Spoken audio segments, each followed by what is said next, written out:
সরকারি কোয়ার্টারে থাকি, তাও যে সেভাবে নিরাপদে থাকতে পারি এ কথাটি জোর দিয়ে বলতেই পারছি না।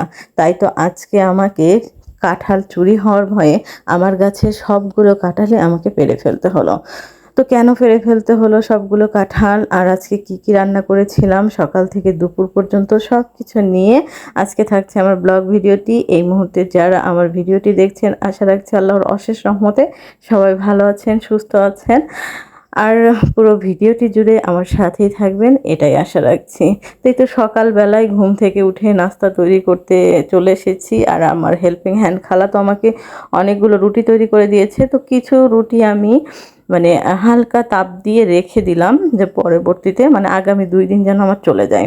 আর এরপর হচ্ছে আমি কয়েকটা পরোটা ভেজে নিচ্ছি, কারণ বাচ্চারা দেখা যায় যে পরোটাগুলো খেতে বেশি পছন্দ করে।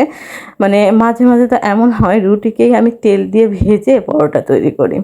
তো যাই হোক, যদিও হেলদি খাবার না, তারপরেও দেখা যায় যে বাচ্চাদের কারণে মাঝে মাঝে দিতে বাধ্য হয়। তো চিন্তা করলাম ঘরে কাঁঠাল আছে, আজকে নাস্তায় রুটি দিয়ে কাঁঠাল খাবো। তো এর জন্য হচ্ছে একটা কাঁঠাল ভেঙে নিচ্ছি। আর এই তো দেখতেই পাচ্ছেন আমার কাঁঠালটি কিন্তু খুবই সুন্দর ছিল, মাশাল্লাহ, মানে এতটাই মিষ্টি ছিল কি আর বলবো। তবে কাঁঠালটা আমার কাছে মনে হলো যে একটু বেশি পেকে গেছে। আমার কাছে আবার একটু শক্ত টাইপের কাঁঠাল খেতে বেশি ভালো লাগে। তো আমার মতো কে কে শক্ত কাঁঠাল খেতে ভালোবাসেন অবশ্যই কমেন্ট করে জানাবেন। আর এই তো দেখতে পাচ্ছেন যে আমি সবগুলো কাঁঠাল পেড়ে নিচ্ছি গাছ থেকে, কারণ গত 2-3 দিনে আমার প্রায় 60 থেকে 70টি কাঁঠাল গাছ থেকে চুরি হয়ে গেছে। আমি সরকারি কোয়ার্টারে থাকি, মানে বাংলাদেশ মৎস্য গবেষণা ইনস্টিটিউট ময়মনসিংহ হেডকোয়ার্টার, এখানেই আমি সরকারি কোয়ার্টারে বসবাস করি। তারপরেও দেখা যায় যে আমরা সেভাবে নিরাপত্তা নিয়ে থাকতে পারি না, গাছের যে ফলমূলগুলো এগুলো চুরি হয়েই যায়। তো যাই হোক, এটা অন্য বিষয়, এটা নিয়ে আর কথা না বলি। তো এখন হচ্ছে দুপুরে রান্না বান্না করতে চলে এসেছি। এর মাঝে কিন্তু আমার মেয়ে আর আমার কাছে যে মেয়েটি থাকে সে মানে ওরা দুজন মিলে মেহেদি বাটাবাটি করছিল, মানে গাছের মেহেদি উঠিয়ে তারপরে বাটছিল। তো আমার বাসার সামনে মেহেদি গাছ আছে, সেখান থেকে উঠিয়েই ওরা এটা মানে বেটে তারপর মাথায় দিয়েছে, হাতে দিয়েছে। তো যাই হোক, এখন দুপুরে রান্না বান্না করছি। আজকে হচ্ছে তিল ভর্তা করব।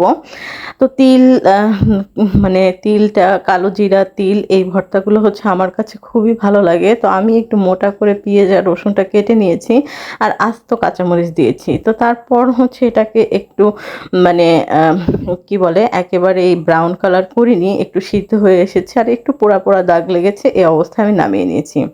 আর আজকে হচ্ছে একটু কচু ভাজি করব। ঘরে কচু ছিল 2 দিন আগে আনা, তো সেটাই কেটে নিয়েছি, শোলা কচু যেটা বলে।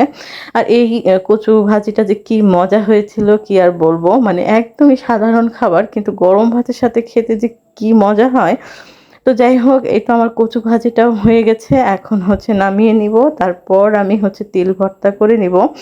আর হ্যাঁ, আমার চ্যানেলটি এখনও যারা সাবস্ক্রাইব করেননি, তো দয়া করে একটু সাবস্ক্রাইব করে আমার চ্যানেলের পাশেই থাকবেন। আর যারা সাবস্ক্রাইব করেছেন তাদেরকে অসংখ্য ধন্যবাদ আমার পাশে থাকার জন্য।